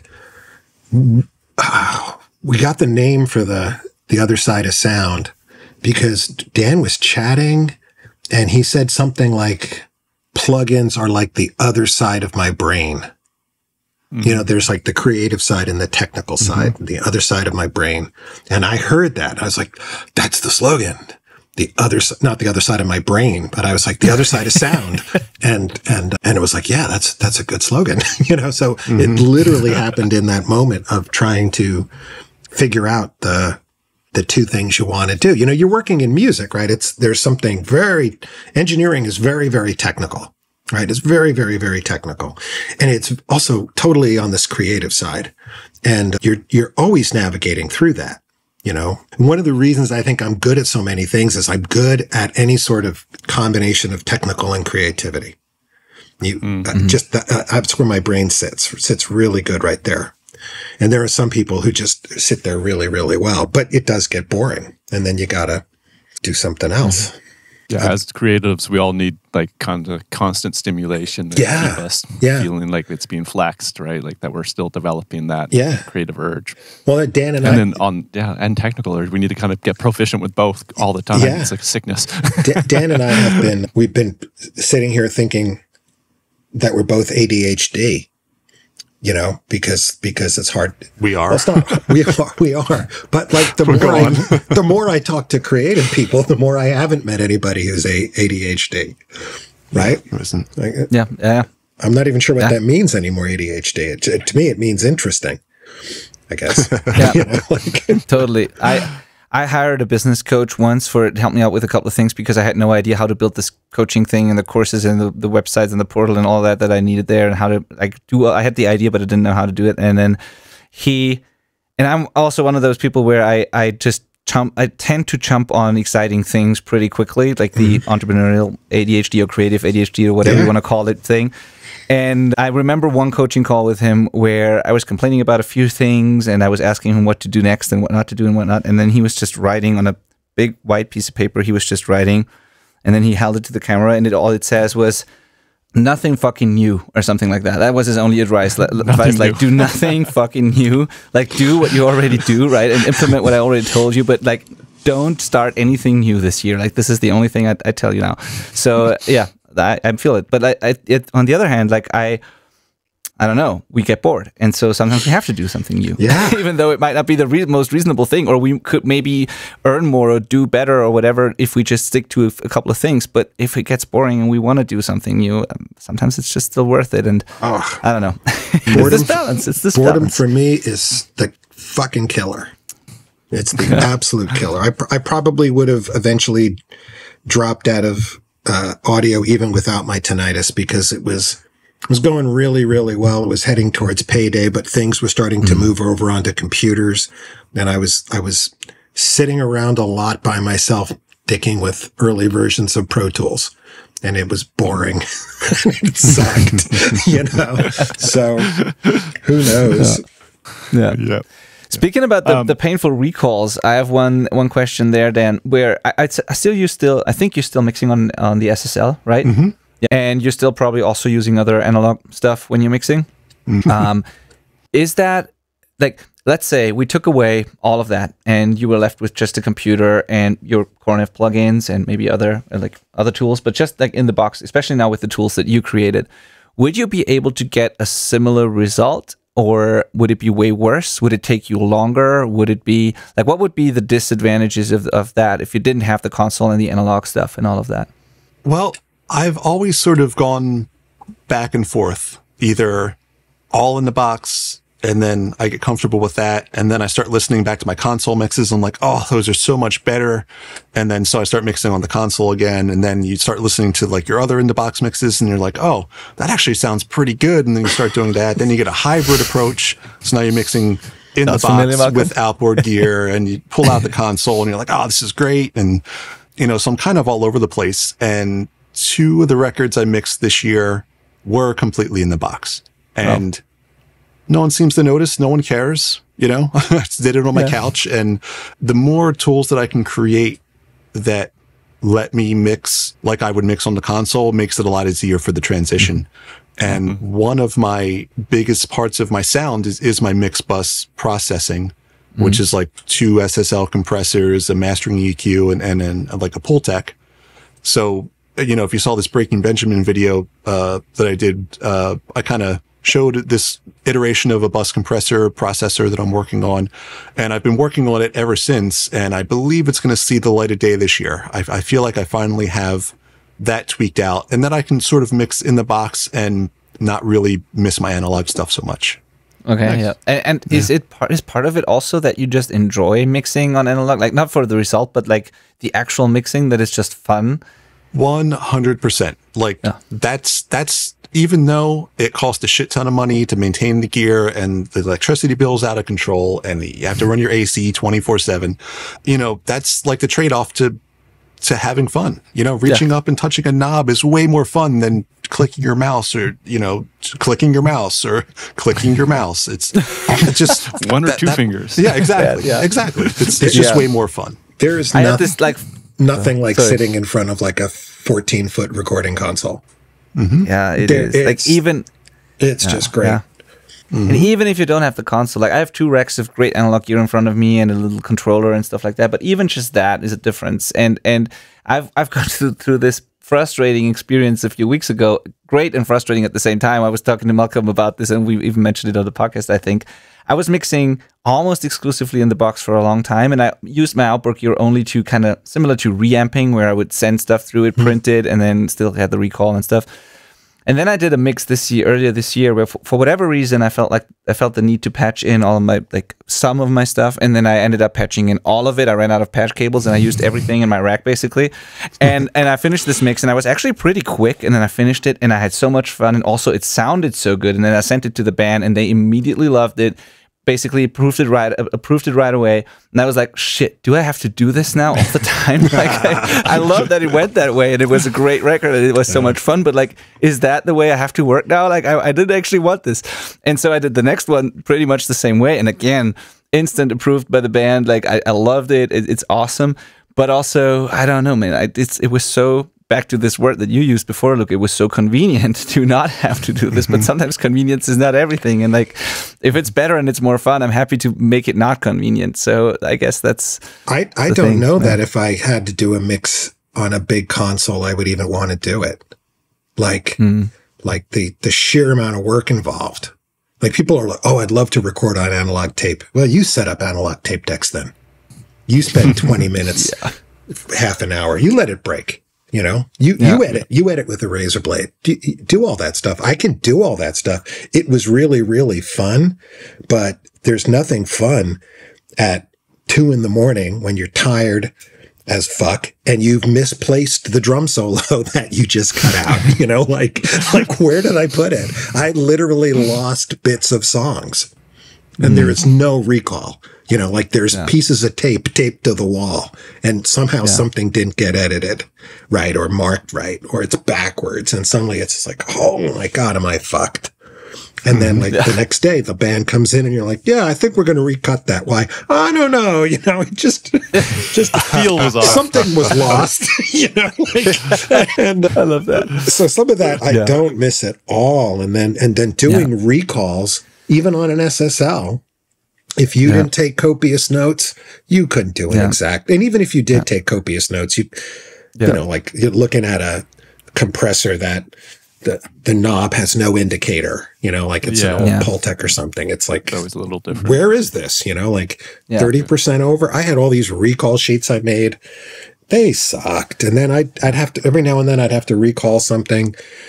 It would never sound anything really like what it was, So certain aspects of it, the industry is set up so differently now where everybody's giving their feedback and they're doing all these little, things, right? Like, oh, I got to bring this up. I got to bring that up.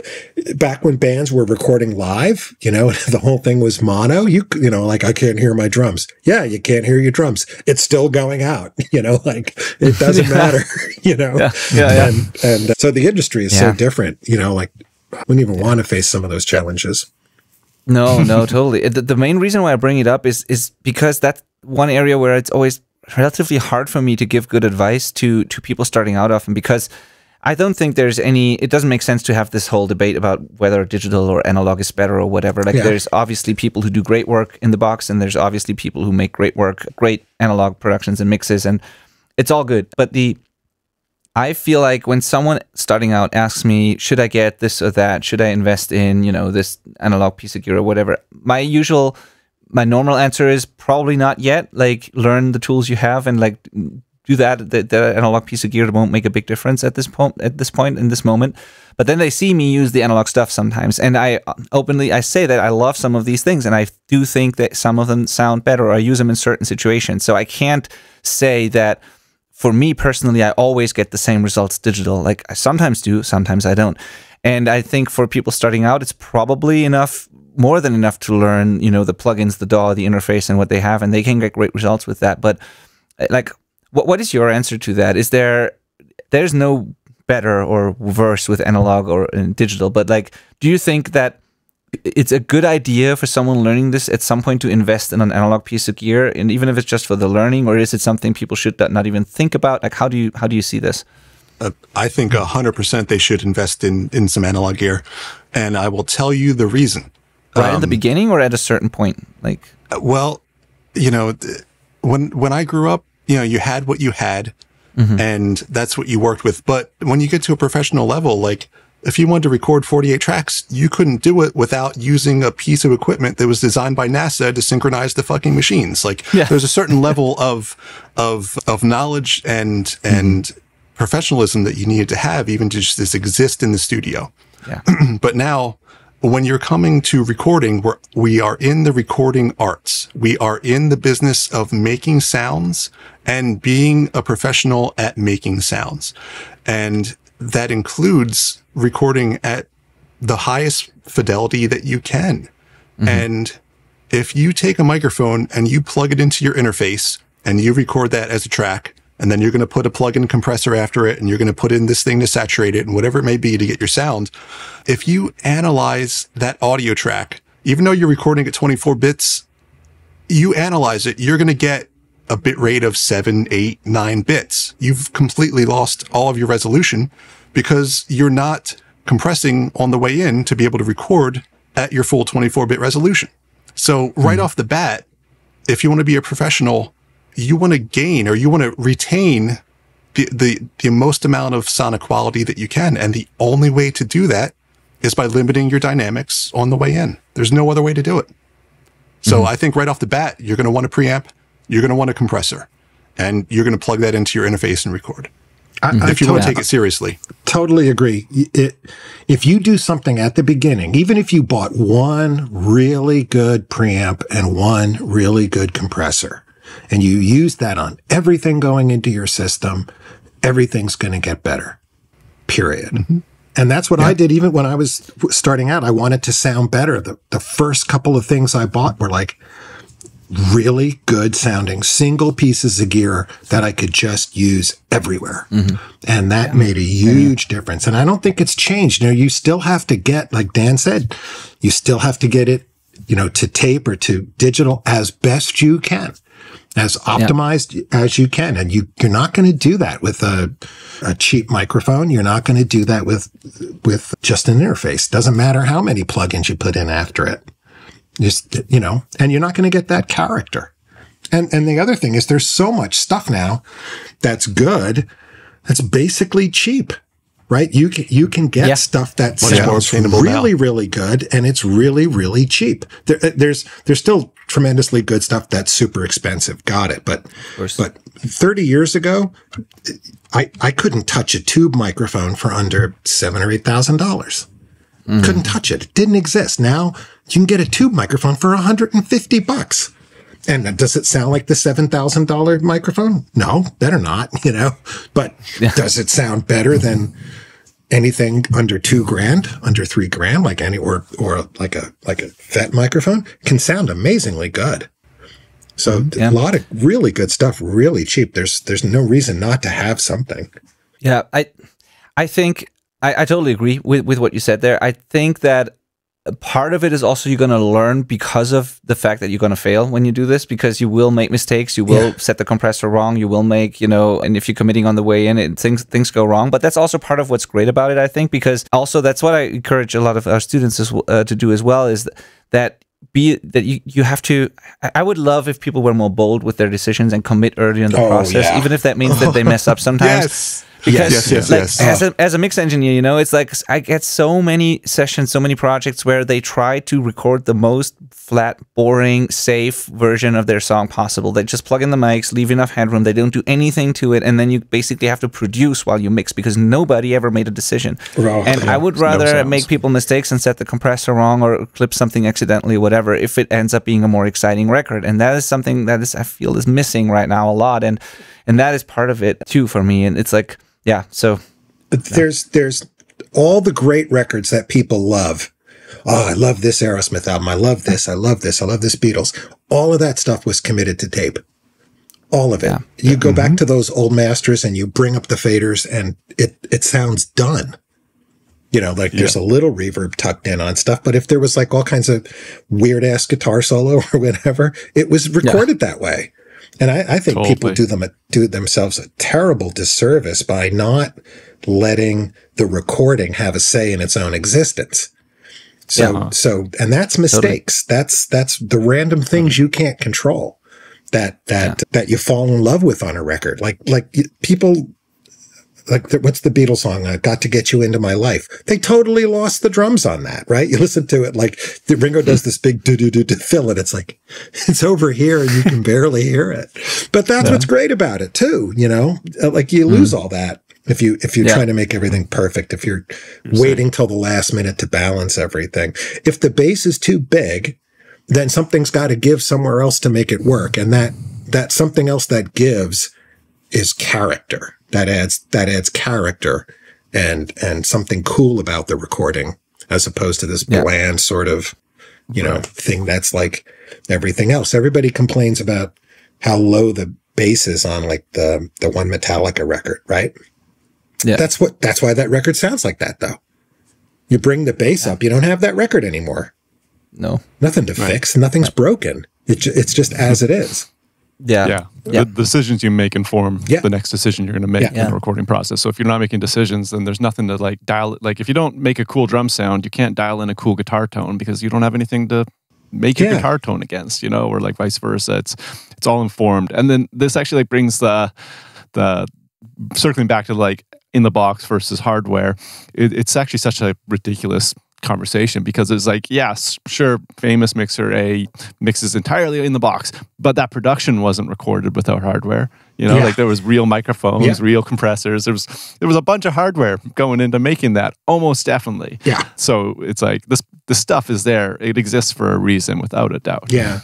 I just say all that being said, though, because people will message me about this and will ask me, and the thing is, we still have like this kind of, what we always teach also is kind of this gear hierarchy where all that we just said is true. But I also think that if someone's starting out now and on a very limited budget and they can only buy so much, then I still think there's more important things to worry about in the beginning than that analog compressor probably. So you might want to get a nice pair of headphones so you can actually hear what's going on, or a good pair of speakers, or treat your room, or get a decent interface, or a capable enough computer. Like there's all these essentials, or a good DAW that you have to have in place first. But if you have that, if you have something that you can listen to, that you can kind of trust, and you have a good enough computer and a DAW and an interface and a mic, and it works, then you can worry about those things. But I've just seen some people who like don't spend any money on like the absolute essentials, but they want to have the expensive piece of output gear for whatever reason. So I think there is kind of a hierarchy there. Compressor. Yeah, there is kind of a hierarchy. But I think there is kind of a hierarchy. Sounds terrible on my earbuds. But at some point, I do think it's really valuable. Also for learning signal flow. Like I've learned so much from mixing shitty live shows at our local venue, like club there, just because I had to use this like small analog desk. But that taught me what like signal flow is, like that there's a gain knob and then it goes through the EQ and ends up at the fader and there's groups and all these things. And so I feel like sometimes when people start out at the computer and they've never used anything analog, they have a hard time even, you know, with the concept of signal flow and how signals go from A to B and all of that. And to me, this is totally natural just because I've operated the console before. Yeah. And unless you're in Ableton or something where everything's different, but like, there's something. I see what you're saying though, Benny. Like because with our audience, like we want to give them permission to just get going. So it's like, the only gear you need is what you already have to make a record.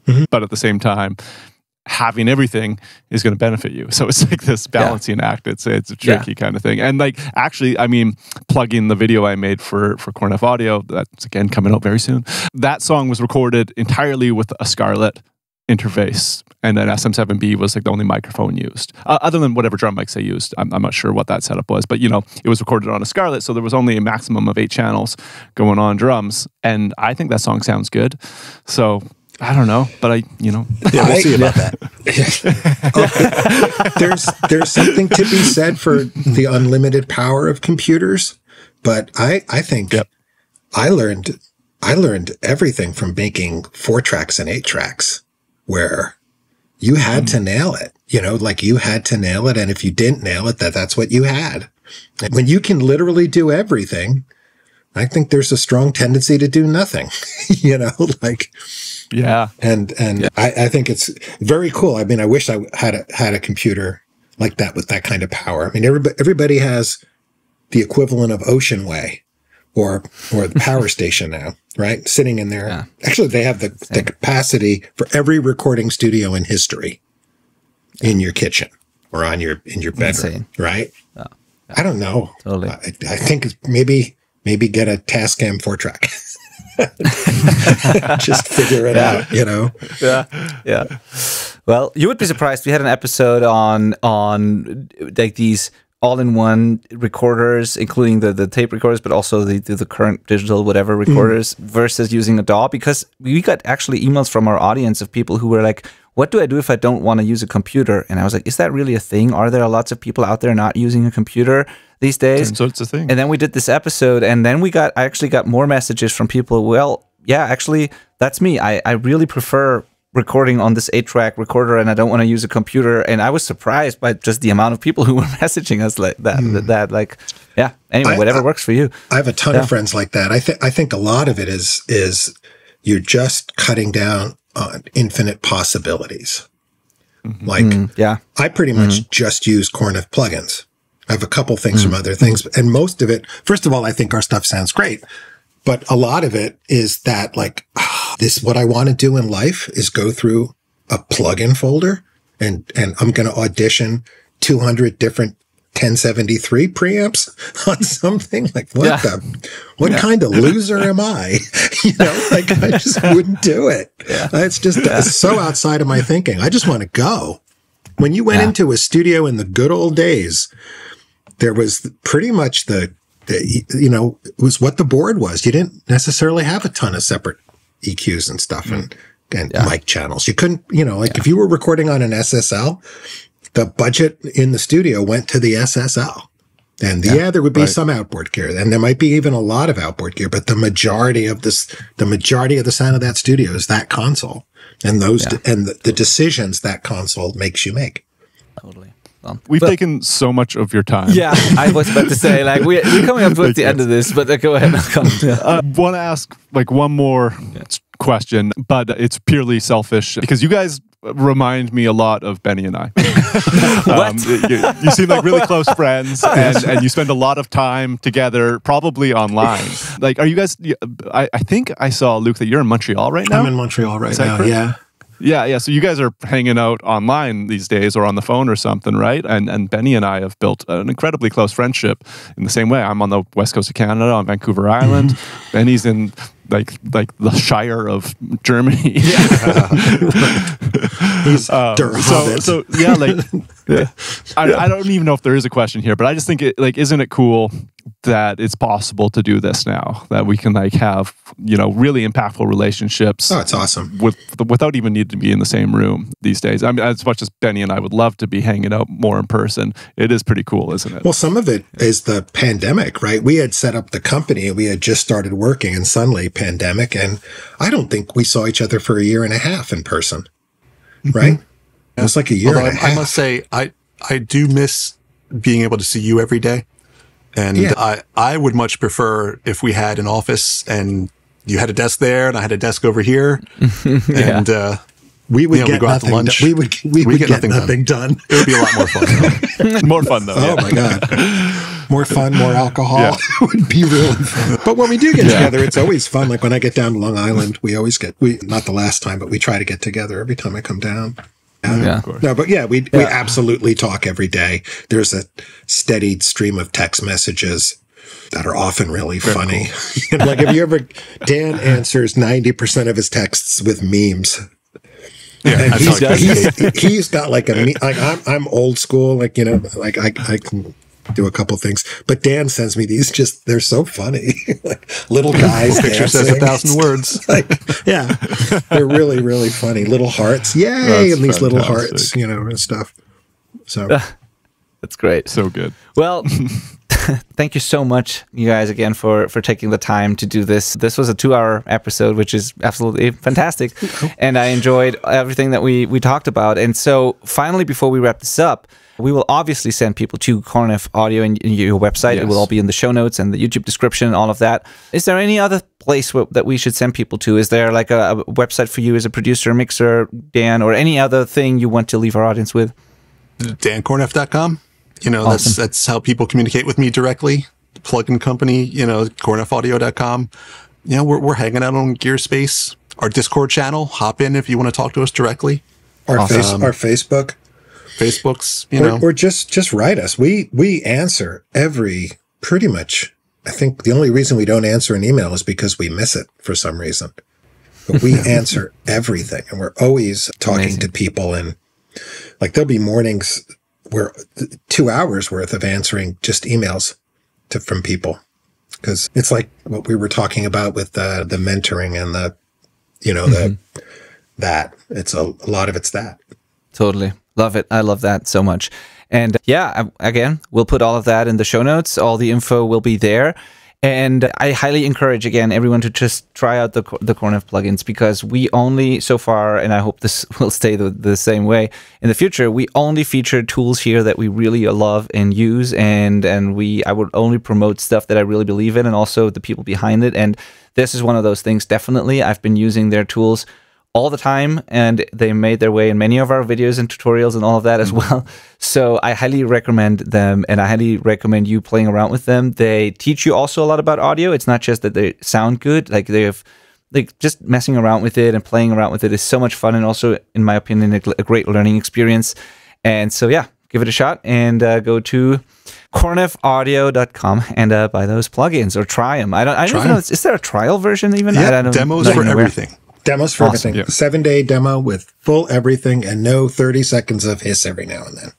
None of that. So yeah, then what do you have to lose? Go try it. You're going to love it. I'm pretty sure. It's always amazing when people say, like, there's no sound samples up on the website. Like, well, I want to hear what it sounds like. I'm like, download it, demo, you idiot. Play with it. How is this People hard? lazy. So, Yeah, totally, man. Well, okay, all right. Thank you so much. And also thank you for watching and listening to this. And if you have any questions for us about this or about the plugins, whatever, feel free to email us as always. And yeah, thank you so much for coming on. Thank you so much for listening, and talk to you next week. Bye-bye. Yeah, Bye. thank you both so much. Thank you.